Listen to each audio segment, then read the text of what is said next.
It's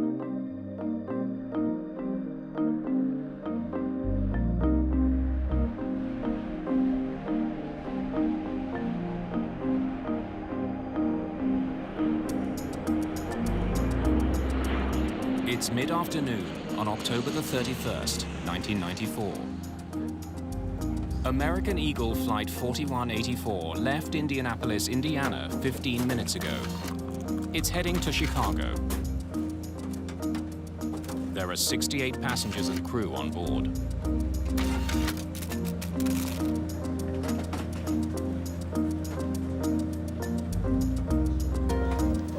Happy Halloween, cowboy.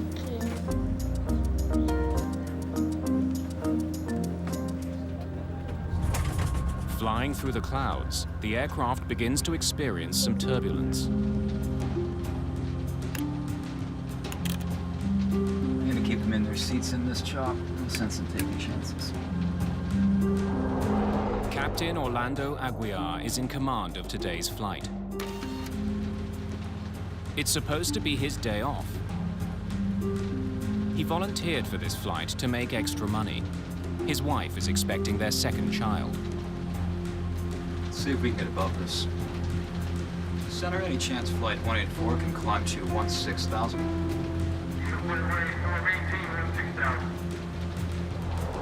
First Officer Jeff Gagliano is handling the flying duties on this leg of the flight. He programs the autopilot to climb to a less turbulent altitude. Jeff actually was working on his dad's ranch in Wisconsin just before he came in for that trip on Halloween that day. Getting on a horse or getting in an airplane, those were two of the things that Jeff loved most.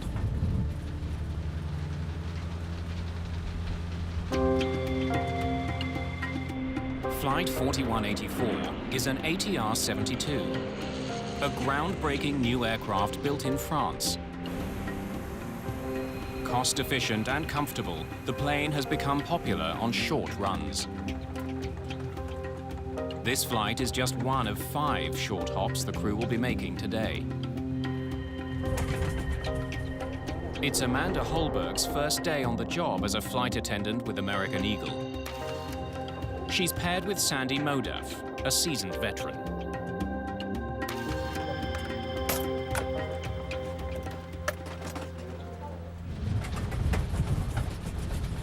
Aguiar and Gagliano have flown this route countless times and know it by heart. When you're flying from Indianapolis to Chicago, you're flying through some of the busiest airspace in the world. As Flight 4184 approaches Chicago O'Hare, the pilots begin the descent to 10,000 feet. Chicago Center, we have discretion down to 10,000. We're on our way down now.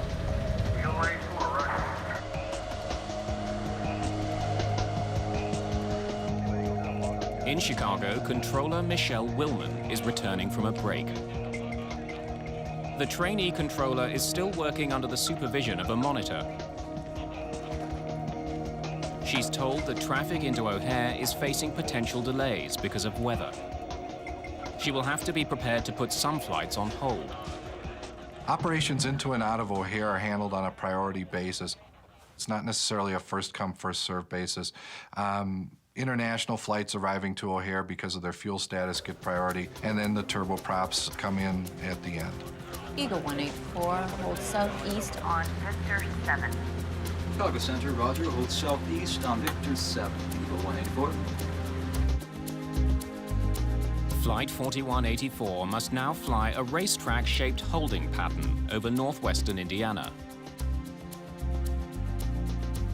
Chicago Center, Eagle 184, entering the hold. Eagle 184, roger. Aguiar programs the autopilot to keep the plane circling at 10,000 feet.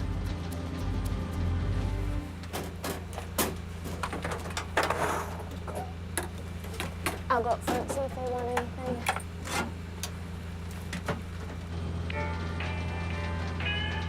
The crew has little to do as they wait for air traffic controllers to give them permission to land. Can I get you boys anything? I'm good. Stereo? Well, you don't have a hard job. We do have it pretty easy. This thing gets a real high deck angle in these turns. Yeah. We're just holding in the air right now. You want flaps 15? We'll bring the nose down. Sure.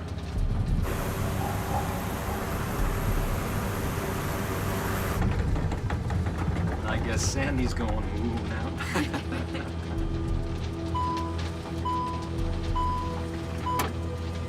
See y'all. All right.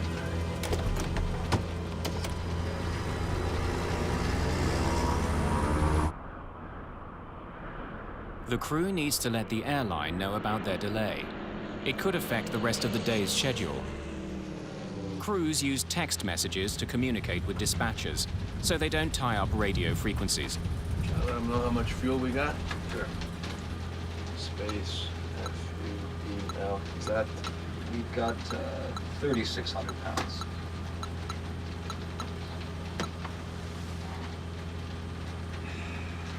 Well, folks, once again, this is the captain.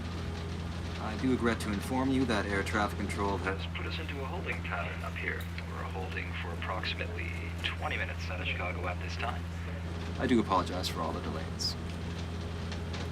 That's much nicer. Around flaps 15. Once they let us out of the hold and forget they're down, we'll get the overspeed warning. I can't hold anymore, man.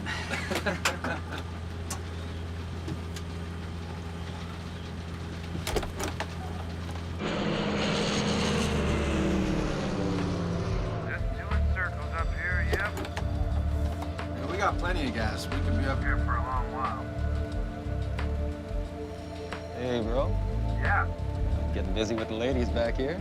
Oh. Yeah, so if I don't make it up there, take the next. 15, 20 minutes. You know why?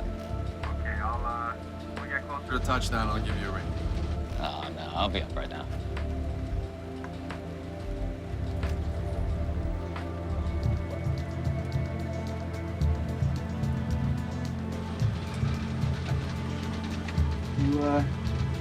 You haven't heard any more from this controller chick, huh? No, not a word. Eagle Flight 184, descend and maintain 8,000. Down 8,000, Eagle 184. Eagle Flight 184, should be about 10 minutes till you're cleared in. Thank you. The flight is allowed to descend. Are we out of the hold? No, we're just going down to 8,000. Then a warning. I knew we'd do that. The plane is going too fast to fly with its flaps extended. I was trying to keep it at 180. Gagliano retracts the flaps. There's a strange sound coming through the fuselage.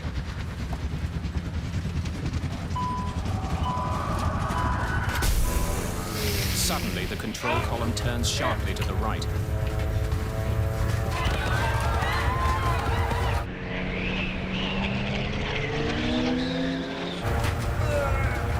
The controls won't budge.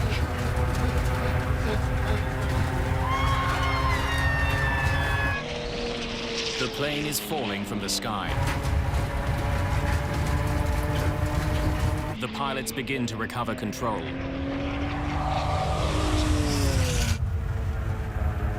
But then it happens again.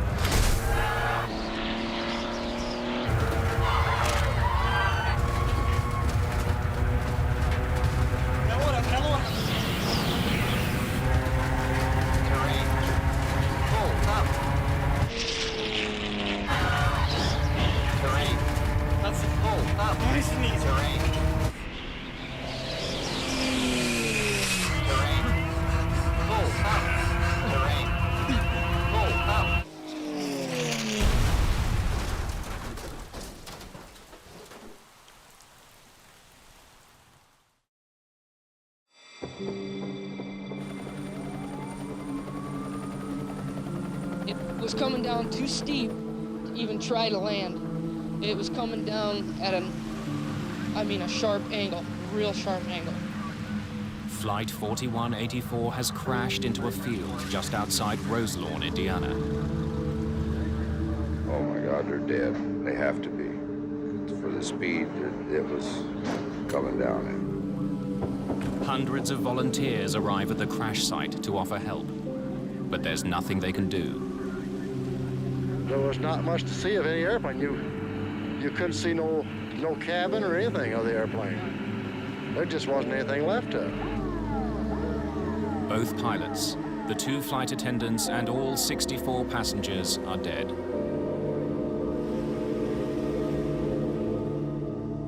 The Roselawn crash would soon become one of the most important accidents in aviation history. It will lead investigators to new conclusions about a string of older crashes.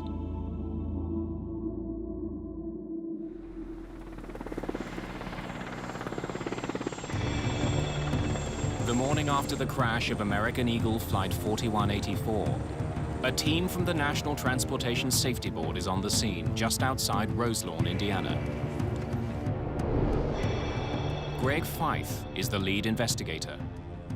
The morning that we arrived at the accident site, it was cold, it was overcast, it was one of those drizzly, dank days.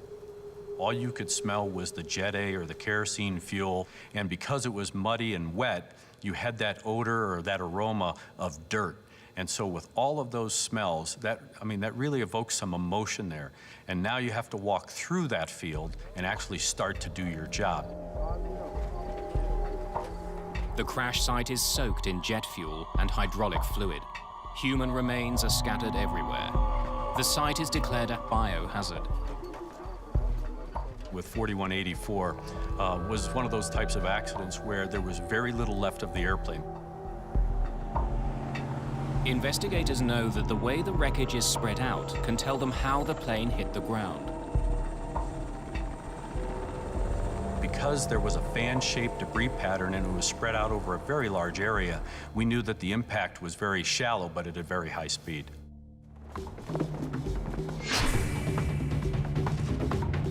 The airplane's 2 flight recorders are found intact in the tail. They're taken to the NTSB's labs for analysis. The data on the recorders could provide the clues investigators need to solve the mystery. But extracting the data takes time. In the meantime, investigators look for the location of key pieces of wreckage. The first things we typically look for are the 4 corners of the airplane. The NTSB's Bob Swaim leads that search. You're looking for the nose and the tail and the 2 wingtips, because if you can tell where the 4 corners of the airplane are, you get an initial idea of whether the pilot was in control or not. The plane's 4 corners are far from each other. The nose and cockpit are completely destroyed. This tells investigators that the plane hit the ground nose first in a shallow but rapid descent.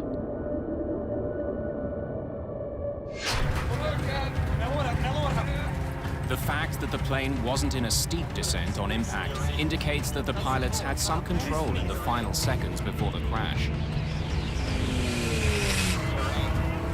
They just ran out of room to pull up.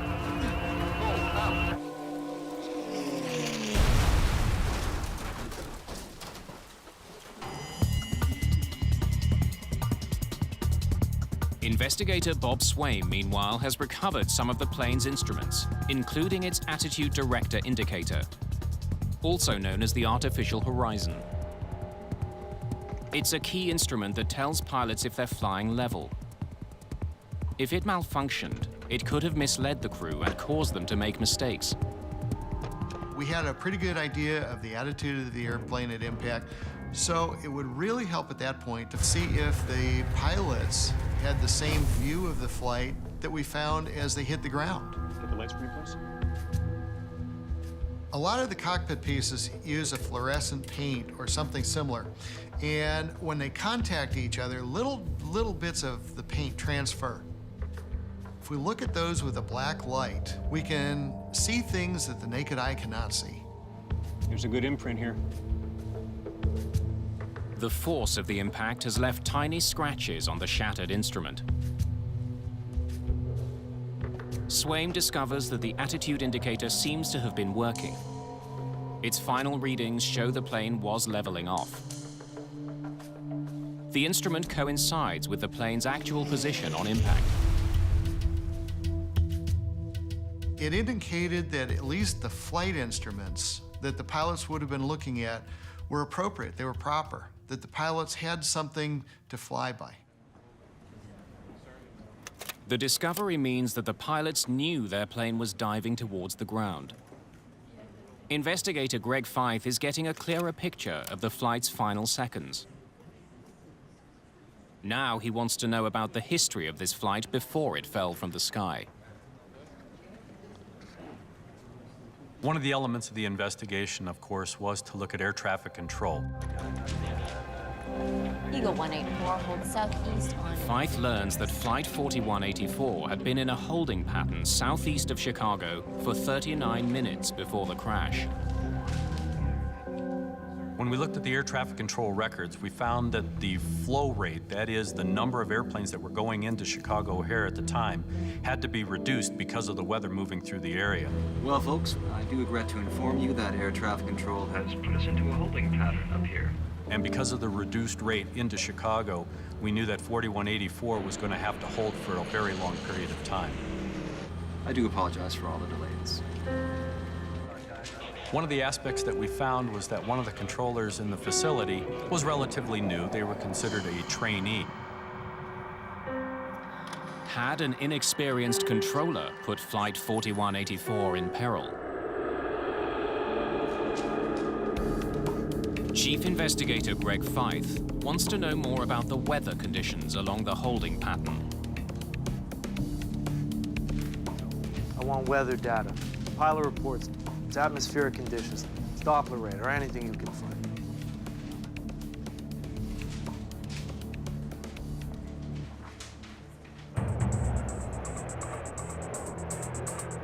Flight 4184 wasn't the only plane circling O'Hare that day.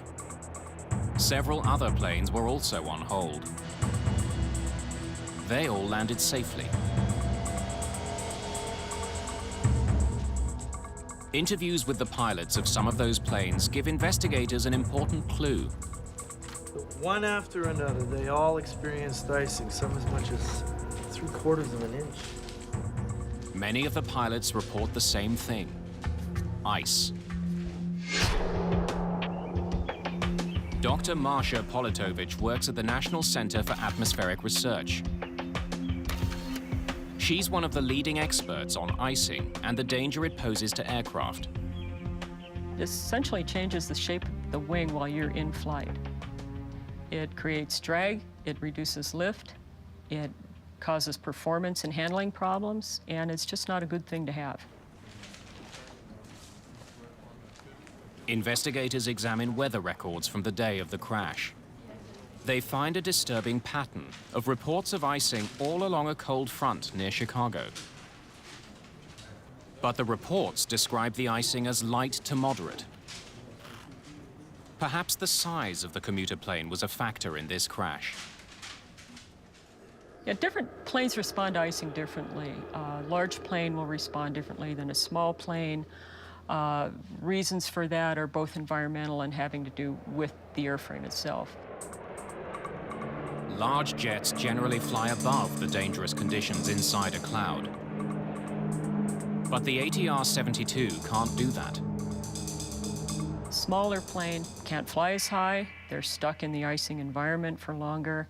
They may not have de-icing equipment, and if they get in trouble, they may not have enough excess power to get out of it. Investigators discover that Flight 4184's holding pattern took it through layers of cloud repeatedly. Each time it would have been exposed to icing conditions. 4184 we knew had been holding in an icing event. There were layers of clouds that they had been flying in and out of. Steve Frederick was flying out of Chicago on the morning of the crash. He flew through the same treacherous weather. Each time that I went through that cold front during that day, the weather was intensifying, the ice was getting worse, and I was getting more and more concerned. Frederick asked his captain to pass on a warning about the weather so that other pilots would be alerted to the danger. I found out a little bit later that my captain had never warned dispatch, and these pilots never got the warning about the ice that was out there that day. And there's no feeling in the world that can compare to how badly I felt at that moment.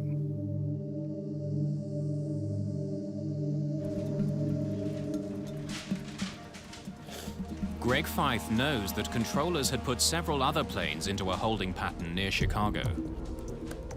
But they all landed safely after coming out of the hold. This means the controller had not put Flight 4184 in jeopardy. She acted correctly given the information she had about the weather.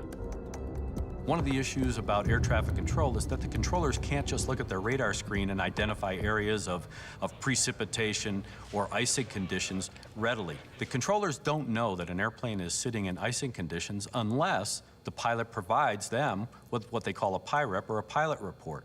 So if the crew, in this case, 4184, doesn't provide that information to the controller, then the controller doesn't know that an icing event actually is occurring out there.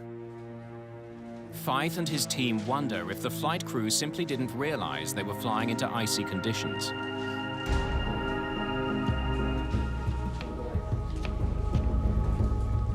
The plane's cockpit voice recorder provides the answer. Can I get the boys anything? Cereal? You don't have a hard job. You do have it pretty easy. Hey, bro. Getting busy with the ladies back here? At first glance, the crew's behavior seems unprofessional and undisciplined. The first officer was listening to some music. We knew that there were a lot of non-aviation things going on. One of the most contentious elements was how did that affect the crew's performance and their awareness to the situation that was starting to develop. That's much nicer now, flaps 15. Yeah. Showing some ice now. But 9 minutes before the crash, the crew had noticed their plane was picking up ice. The pilots must have been aware they were flying through an area of aircraft icing. You haven't heard any more from this controller chick, huh? No, not a word. Then, 2 minutes before the accident, another remark draws the attention of investigators. Still got ice. I see what you mean.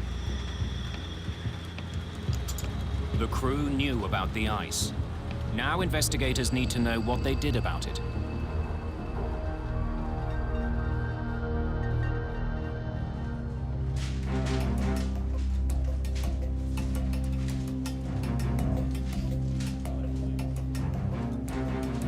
The ATR-72 is equipped with sophisticated de-icing devices. It's crucial to know what the crew did about the ice buildup on their wings. This time, the flight data recorder provides the answers. Almost 17 minutes before the crash, something sets off the master caution warning. It could signal a problem in one of the plane's systems. It could also mean the electronic ice detector is picking up the presence of ice. The flight data recorder shows investigators that in response to the alert, Captain Aguiar turned the plane's de-icing system to its maximum setting.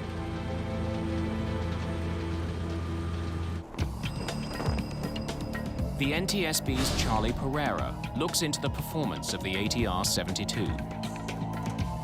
The icing alert system had sounded orally, and they heard it, and they activated protection systems on the airplane. And at the time of the accident, the de-ice systems were on.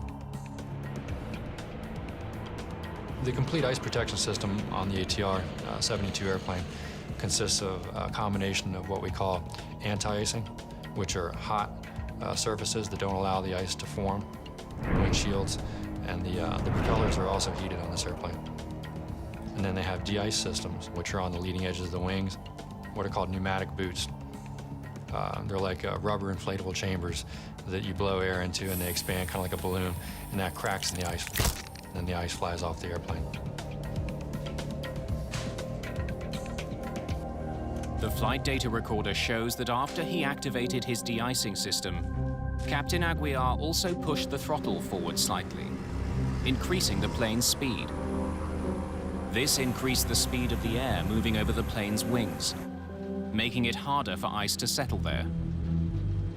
The pilots had done everything they could to deal with ice buildup on the plane. But were the anti-icing systems actually working?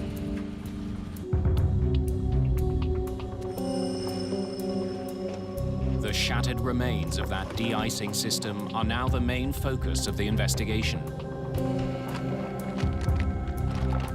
The airplane was designed in France by a group of French and Italian companies. The de-icing system was part of that design.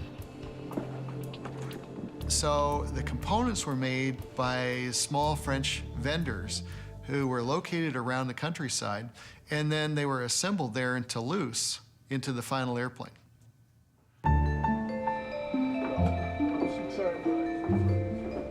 Bob Swaim arrives in France with pieces of the de-icing system. I brought some pieces from Flight 4184 to look at. The key component to the de-icing system is probably not the black rubber boot that you see on the airplane, but the timer that's inside the airplane, or the timers and the valves that control those boots. The force of the crash has left telltale markings called index marks. They show the position of the valves at the time of impact. Swaim compares them to the original blueprints. Does anything seem out of the ordinary?